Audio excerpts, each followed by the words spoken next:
erudita ponencia. Yo creo que más de uno se ha acordado con esta novela Misericordia de nuestros tiempos, de la actualidad, cuando el Estado deja sus obligaciones, deja de cumplir sus obligaciones para que surjan otros asociaciones, grupos para hacer misericordia. Yo creo que es de actualidad de nuestros días. En fin, tenemos unos 15 minutos, podemos tomar 2 o 3 intervenciones antes de descansar un rato para dejar después, a continuación, tiempo para la segunda ponencia de la tarde. Así que si alguien quiere comentar algo, decir algo.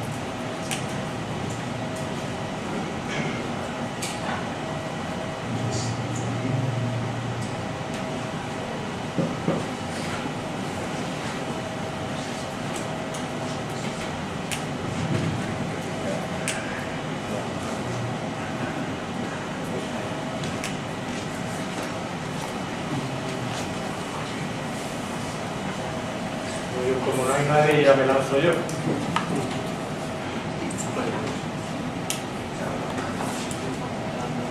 ¿Sí? Bueno, primero de todo, muchas gracias por la ponencia. ¿No se oye?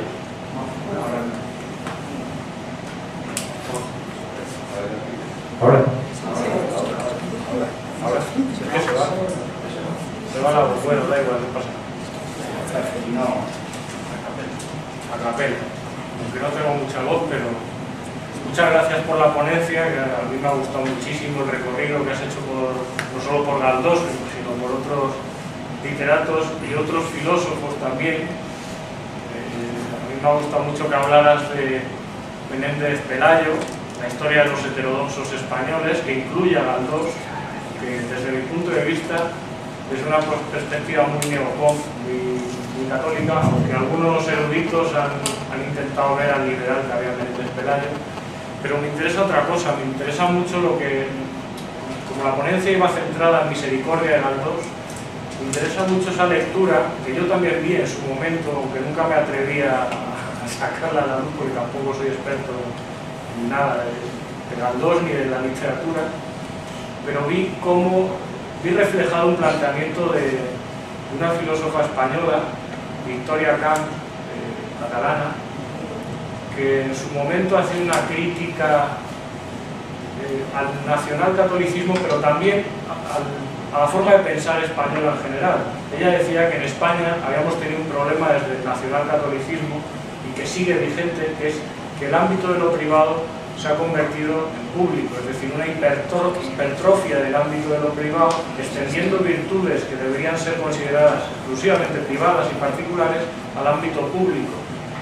Por ejemplo, todos conocemos las restricciones de vestimenta que sufrían las mujeres en la época de Franco o posteriormente, en fin, estas cosas que deberían ser una consideración privada de cada cual se extienden al ámbito público y consecuentemente ha quedado reducido el ámbito público hasta pensar que la moral es una cosa privada. Es decir, que en el laicismo no se puede hablar de ética, de valores, de virtudes cívicas. Pues la labor nuestra es recuperar ese ámbito público transido de valores y virtudes cívicas. Me ha gustado mucho cuando has interpretado algo que yo intuía en su momento a partir de una lectura un poco ingenua de Benito Pérez Galdós. Es que intenta convertir la misericordia en una virtud civil, como tantas otras cosas que deberían ser una cuestión civil, en vez de haber permitido que se lo reapropie alguna asociación privada con fines lucrativos y religiosos muchas veces. Me ha gustado mucho.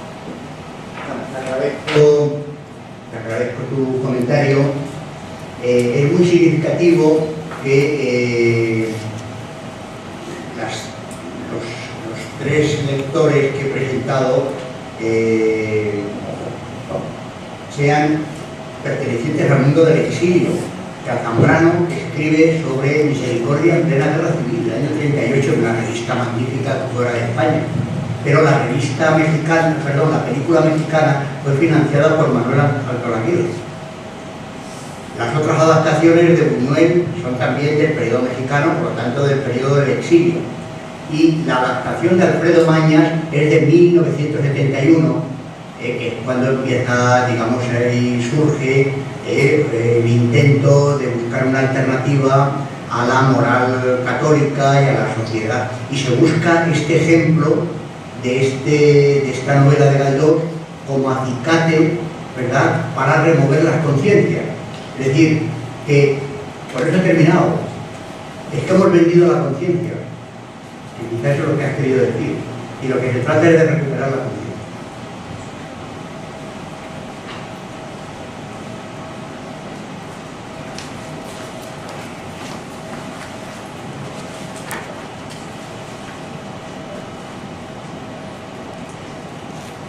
Refiriéndome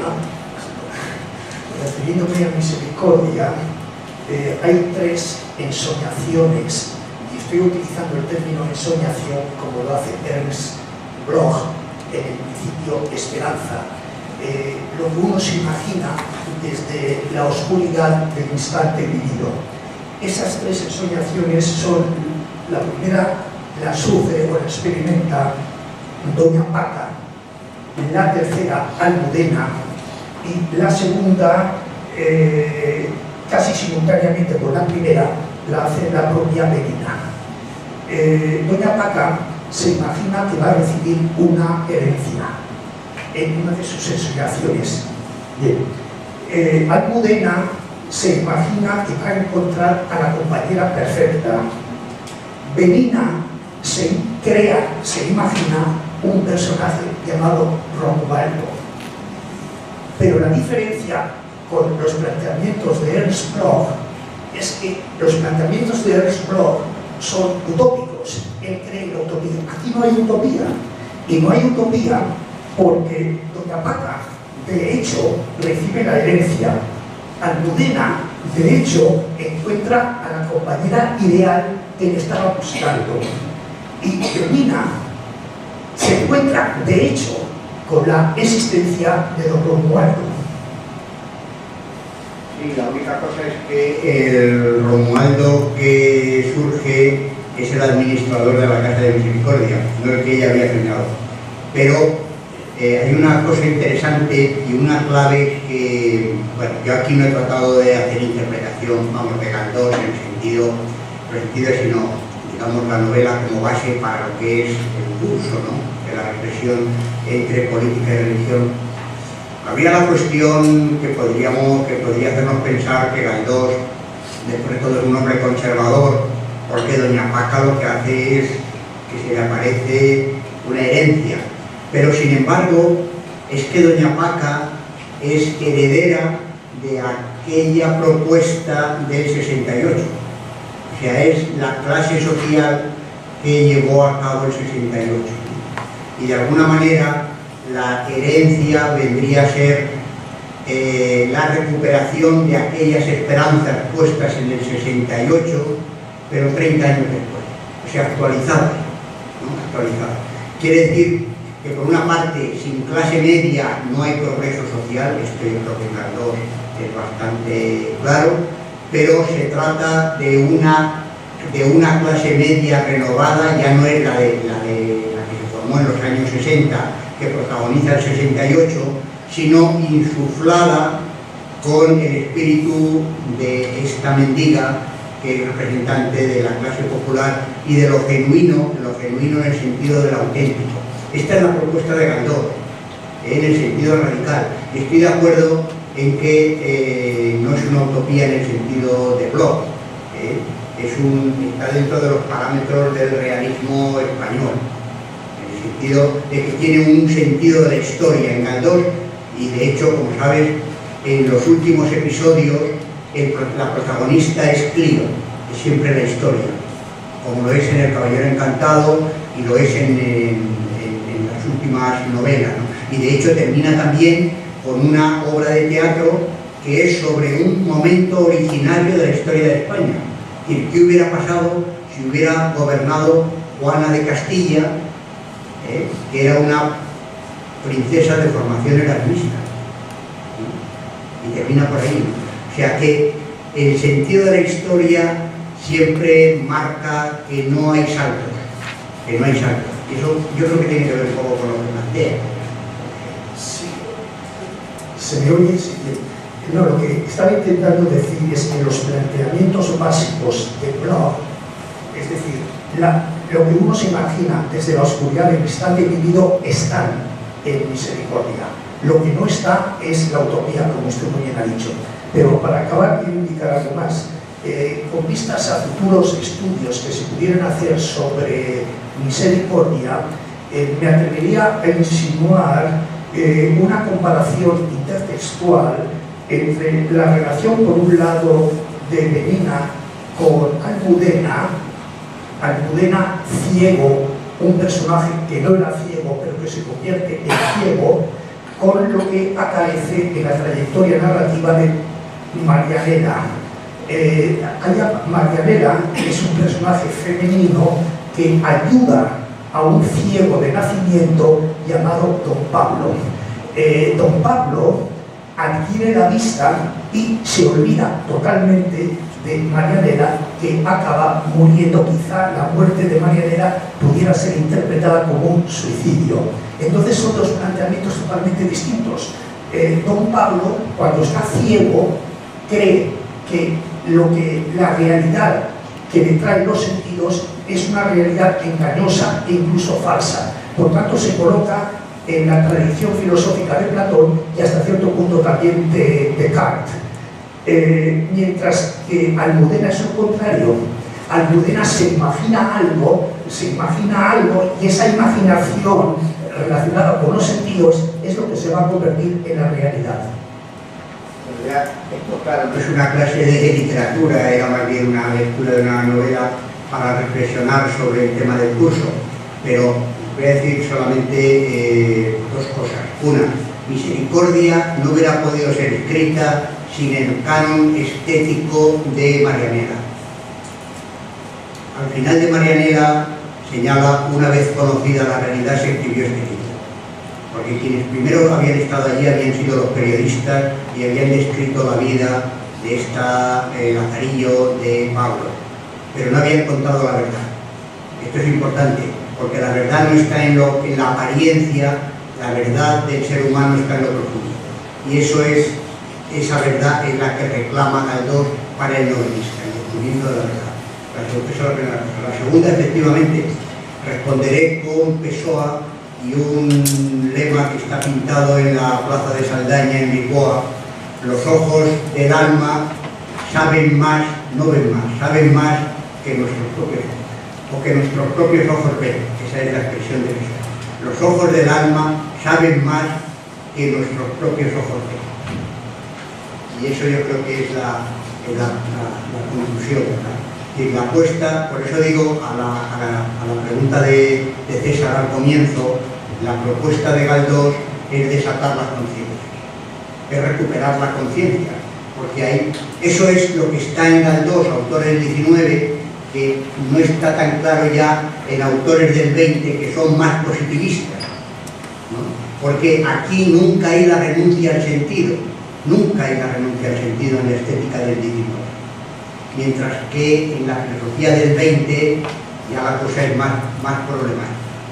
Pero bueno, esto sería para otro debate. Nos quedamos con que los ojos del alma saben más que nuestros ojos ven. Bueno, habla así. ¿Se me escucha? Vale. A mí me apasiona la historia y bueno, y cuando he empezado a estudiar historia a nivel de instituto, pues cada vez me convencí más de que nuestra historia es muy triste y es muy triste la historia de España, en el sentido de que siempre que ha habido un intento de algún tipo de progresismo, siempre ha sido derrumbado por las élites religiosas y por el conservadurismo de la religión. O sea, de la religión, de la población y de la sociedad. Y recuerdo una presentación de Almudena Grandes que decía que España, pese a que fue un imperio glorioso, España siempre había sido un país de pobres y que nuestro pasado glorioso nada tiene que ver con la realidad de servidumbre y de pobreza intelectual y económica de la gente. Hace poco, no lo he leído porque es un libro muy grande, se llama Un drama histórico incomparable, de un autor que se llama Antonio Ramos Oliveira, y hace un análisis que me parece imprescindible porque repercute en la actualidad, que hace un análisis de la historia de España desde 1814 a 1939, el final de la Guerra Civil Española, que es más o menos el periodo del que has estado hablando en tus libros, y hace un análisis exhaustivo de las formaciones del inicio del republicanismo español, del avance de la monarquía y demás. Y a mi parecer, la historia de España se ha regido siempre por un dicho que tiene la población española, que es mejor lo malo conocido que lo bueno por conocer. Creo que ese dicho ha marcado un poco la historia de España. Y mi pregunta es que si usted cree que de alguna manera ese sentimiento, esa sociedad tan pecaminosa, tan penitente y de la lógica de la confesión, la solución tan hipócrita, hay esperanza en la sociedad española tan arraigada por los siglos. Precisamente esperanza, la palabra que has estado empleando. Bueno, primero agradecerte muchísimo la intervención, ¿verdad? Me parece un comentario estupendo y bien reflexivo, y además te animo a que sigas estudiando historia. Ojalá se recupere en la enseñanza secundaria el papel de la historia, ¿no? Yo creo que es uno de los fallos que está habiendo en la enseñanza, que estas materias que son claves en la construcción de la nación, en orden a la convivencia, se consideran casi marías en aras de las asignaturas técnicas, ¿no? Pero las razones por las que estamos juntos se encuentran en la filosofía, en la literatura, en las humanidades. Yo no solo no voy a despreciar, todo lo contrario, el desarrollo técnico. Gracias a esto nos escuchamos mejor, gracias a los móviles podemos hablar con, no sé, o sea, el progreso técnico favorece el progreso espiritual.